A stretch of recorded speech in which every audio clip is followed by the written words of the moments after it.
Very briefly, I mean, sum up your story, but also you've met Putin, you've been in the Kremlin. What is this man like? What is he about?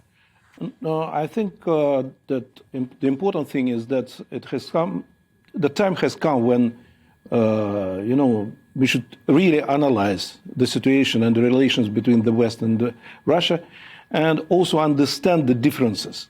The problem is that in the West and in Russia also, most of the people, they think that Russians are the same part of the European civilization.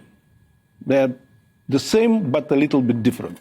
Actually, Russian civilization is absolutely different from Western European civilization, especially.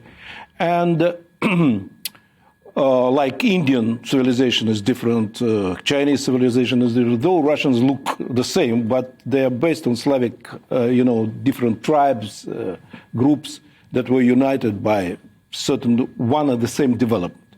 But nobody takes this into consideration. And when people say, what, Putin is mad, this and that, but simply people don't understand that Russians look at the same situation in different ways and react in different.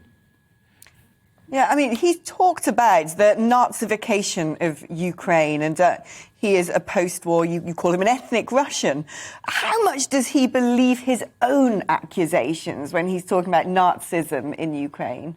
No, first of all, of course, he believes, and most of the Russians believe in this, that Nazi ideology penetrated in Ukraine and maybe even influences now the politics of Ukraine. That is, of course, most of the Russians believe.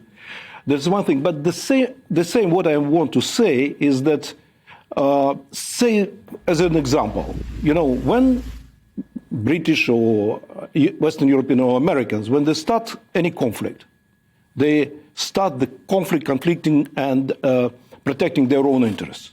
And then with the aggravation of the conflict, they're still, going on and on, trying to protect their own interests. And then they come to some agreement or compromise. Russians different because they have different history.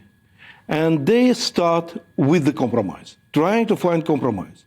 Then, with the time, if Russian understand that, say, his competitor doesn't understand him, doesn't listen to him, then Russian thinks that they would not agree.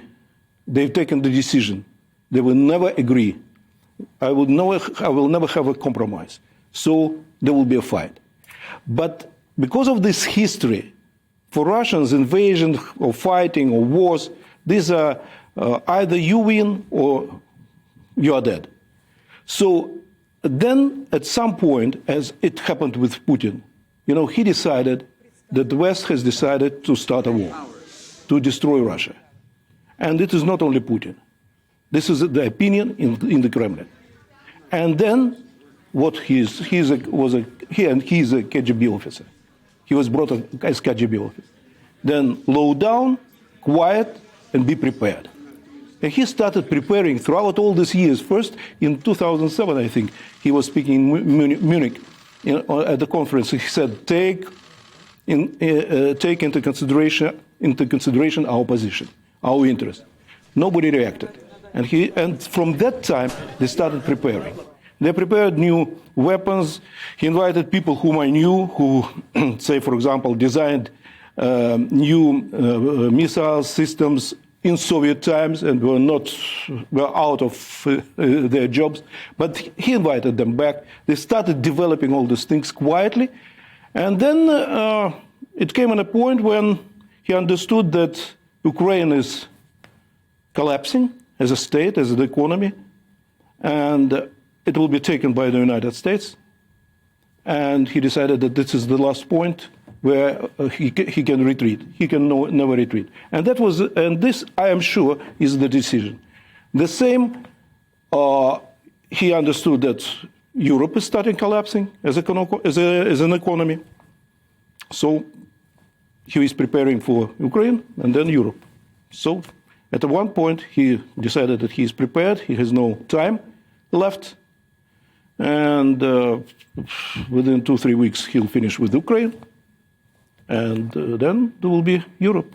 Wow. Because Russia is going with China against the United States. What will happen? I'm not very sure that Europe will be able, at least European economy, is not, it will be able to survive.